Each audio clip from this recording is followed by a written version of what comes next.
Emergency के लिए सामने में एक शेड बनाया जा रहा है। आपको दिखा दें कि वो देख सकते हैं आप, जो दीवार का है ये 40 बाय 25 का ये आउटडोर के सेटा हुआ ये बन रहा है इमरजेंसी के सामने, ताकि मरीज के परिजन के साथ जो अंदर चले जाते हैं इमरजेंसी के अंदर, उन लोगों को इस शेड में रोका जा सके और यहाँ आराम करेंगे। यहाँ बशर्ते पंखा लगेगा ताकि मरीज के परिजन यहाँ आराम करें और जब अनाउंसमेंट हो तब वो यहाँ से अंदर जाए। ये समस्या है और इस समस्या को दूर करने के लिए देख सकते हैं एक तरफ मिट्टी गिरा दिया गया है, यानी कि इसे ऊंचा करके बनाया जाएगा जिस पर मरीजों के शेड के लिए। ये इमरजेंसी के ठीक सामने, यानी इमरजेंसी की जो तस्वीर बदलने की परिकल्पना हम लोगों ने की है उसका एक प्रारूप है ये, और इस प्रारूप को जल्दी देखने को मिलेगा जब यहाँ एक शेड बनेगा और सिस्टमेटिक ढंग से इमरजेंसी को सजाया जाएगा। दरभंगा डीएमसीएच की सूरत बदलने का प्रयास लगातार जारी है। दरभंगा डीएमसीएच के अधीक्षक डॉक्टर आर प्रसाद ने सभी स्वयंसेवी संस्थाओं एनजीओ से आग्रह किया है कि वह दरभंगा डीएमसीएच में आकर अगर कुछ निर्माण कार्य और जनता के हित में करना चाहते हैं तो करें। ऐसे में कई एनजीओ सामने आए हैं जो दरभंगा डीएमसीएच के इमरजेंसी के सामने मरीज के परिजनों के लिए एक बड़ा शेड बनेगा। इस शेड में परिजन यहां इंतजार करेंगे और जैसे माइक से उन्हें बुलाया जाएगा तब वो अंदर जाएंगे। इससे डीएमसीएच के विभिन्न वार्डों में लगातार बढ़ने वाली भीड़ से निजात मिल सकती है और दरभंगा डीएमसीएच के अंदर की सफाई व्यवस्था एवं विधि व्यवस्था के साथ मरीजों को सेवा प्रदान करने में बेहतर कार्य नर्स एवं डॉक्टर के द्वारा किया जाएगा। गौरतलब है कि मरीजों को बेहतर सुविधा देने के लिए अधीक्षक और मिथिला मंच न्यूज ने भी इसमें अपनी मुहिम प्रारंभ कर रखी है। नमस्कार, मिथिला मंच न्यूज में आपका स्वागत है। मैं मनोज और हम लगातार दिखा रहे हैं और खासकर बता दें दरभंगा और दरभंगा से बाहर बॉम्बे दिल्ली तक के लोग मिथिला मंच न्यूज को फ़ोन करके डीएमसीएच में जो डेवलपमेंट वर्क हो रहे हैं उसके बारे में जानकारी दे रहे हैं, यहाँ तक कि अब मरीजों के विषय में भी जानकारी दे रहे हैं ताकि उनमें सुधार हो सके। हमारे साथ डीएमसीएच अधीक्षक डॉक्टर आर प्रसाद हैं जो लगातार अपनी पैनी निगाहें भी रखें और मिथिला मंच न्यूज भी सतत प्रयत्नशील है कि डीएमसीएच की सूरत बदले। हम एक एक बात करके हम बताएंगे। सबसे पहले ये कि अभी क्या क्या आपने काम किया है इस बीच? मैंने काम पूर्ण रूप से तो नहीं कर पाया हूँ, लेकिन काम को शुरू अवश्य कर दिया। ये आपकी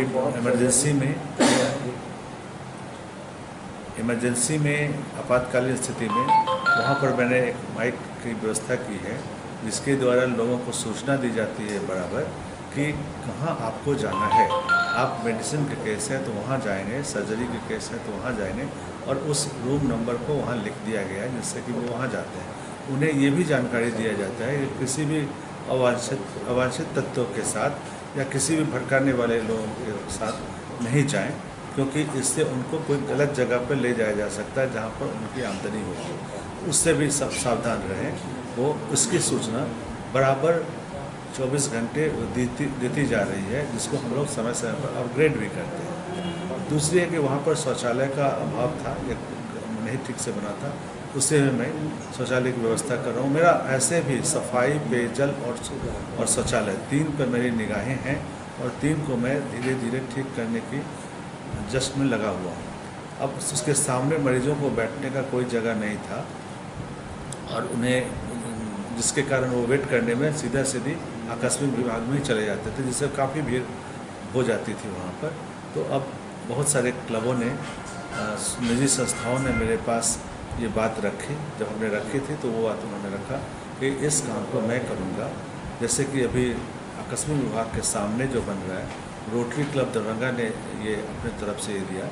इस कार्य में चूँकि रोटरी क्लब सर्विस एवं सेल्फ की भावना से प्रेरित है, वो करता है, तो उन्होंने दिया है कि हम यहाँ पर बनवाएंगे और बनवाना शुरू भी कर दिया है। दूसरी जगह रोटरी क्लब मिड टाउन ने वो क्लिनिकल पैथोलॉजी के सामने बहुत गर्मी भी रहती थी, धूप के कारण, बरसात में वर्षा भी रहती थी, लोग गिनते थे या बेहोश होकर गिर जाते थे। तो उनके लिए भी शेड का निर्माण शुरू हो गया जो रोटरी क्लब मिड टाउन के द्वारा बनाया जा रहा है। और इसी तरह आपका ART में चापाकल भारत विकास परिषद द्वारा यहाँ जो अभी रोगियों के बैरिकेड किया गया है या ड्रॉप गेट लगाया गया है, वहाँ पर एक ऊपर से छतरी और बैठने का जगह बनाने का बात है। तो इसके लिए लायंस क्लब आगे आए हैं और आगे धीरे धीरे जैसे भी मैं समस्या जहाँ जहाँ देख रहा हूँ उस जगह पर मैं इन निजी संस्थाओं से कुछ अपने स्तर से मैं इन सब व्यवस्थाओं को कर रहा हूँ।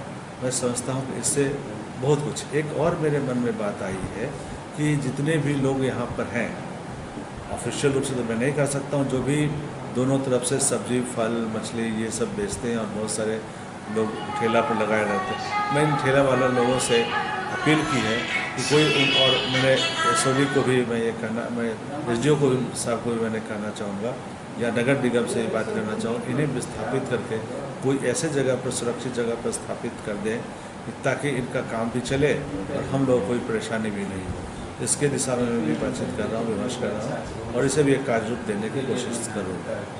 खासकर बता दें कि 2-3 समस्या है जिसमें गंभीरता से विचार करनी है कि फुट स्टेप डॉक्टर और नर्स ने कंप्लेन किया था कि बगल से जाते हैं तो उसे चोट लग जाती है। तो हालांकि इस पर बात भी हमने की है, जो फुटकर विक्रेता संघ के हैं अध्यक्ष, उन्होंने कहा कि उन लोगों को अगर बाहर कहीं ऐसा जगह दे तो वो सारे दुकानदार वहाँ से चले जाएंगे। जी, हमने वो जगह भी देखा है, आउटडोर के सामने में बहुत बड़ा जगह है, उसी को मैं फ़िलहाल चिन्हित किया हूँ और इसके विषय में नगर आयुक्त से मैं विमर्श करूँगा और एसडीओ साहब से भी विमर्श करूँगा ताकि उन्हें एक जगह भी दिया जाए और उस जगह पर वो लोग स्थापित होंगे और उनका भी काम होगा। मरीजों की भी बहुत सारी ज़रूरतें होती है जो कि यहाँ पूरा नहीं होता है, उन्हें भी नज़दीक जाकर कुछ लेने में समस्या नहीं होगी और उनका समस्या का हल भी होगा।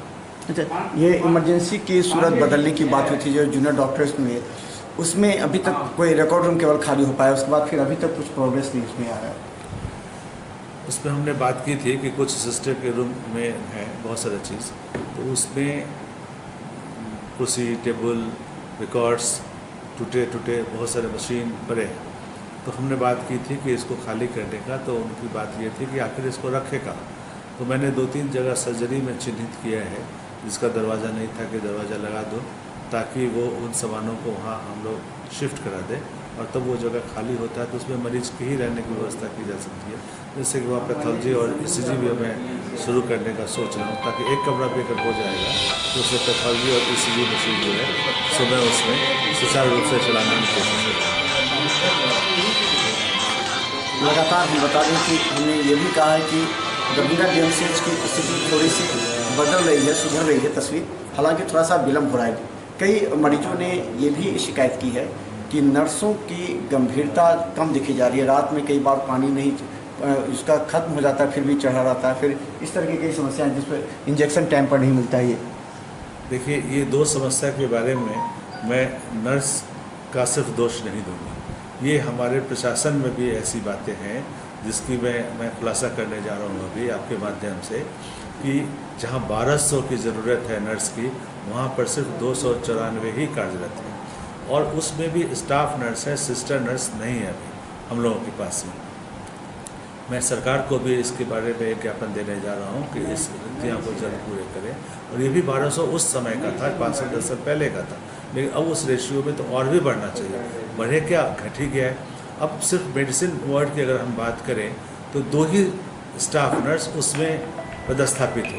अब दो नर्स से कभी उम्मीद ही नहीं किया जा सकता है कि वो 65 लोगों को उस सुबह से अगर स्थापित करती है तो जाते उसको समय लगता है। कभी कभी एक का पानी या सुई दे रही है, उसी समय दूसरे मरीज का भी ख़त्म हो रहा था, तो देयर एट लॉस। उनको बहुत परेशानी है कि वो आधा सुई छोड़ करके दूसरे का पानी दौड़कर बंद करें।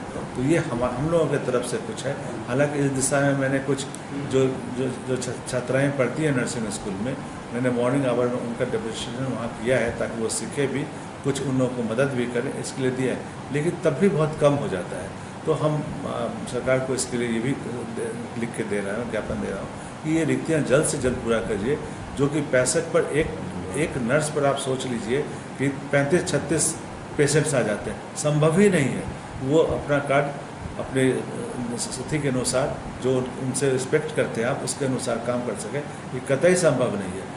वो भी आखिर एक सजीव मानव प्राणी हैं, उनकी भी कुछ कमियां होती हैं, कभी उनकी तबीयत भी खराब होती है। रात भर रहने के बाद वहाँ काम करने के बाद दूसरे दिन भी फिर उसी तरह से कार्यशील रहे, और ये सब स्टाफ नर्स थोड़ा उम्र के ऊपर चली गई, तो उनसे इतना हम लोग सोचें कि अपना कार्य को इस तरह से कर सकें, नहीं पॉसिबल है। हमें उन्हें उनका दल देना होगा, जितनी उनकी संख्या है वो देनी होगी, तभी वो अपनी योग्यता का 100% दे सकते हैं। तो अच्छा, सांप काटने के जो इंजेक्शन और कुत्ते उसकी अभी तक अवेलेबल किस तरह है?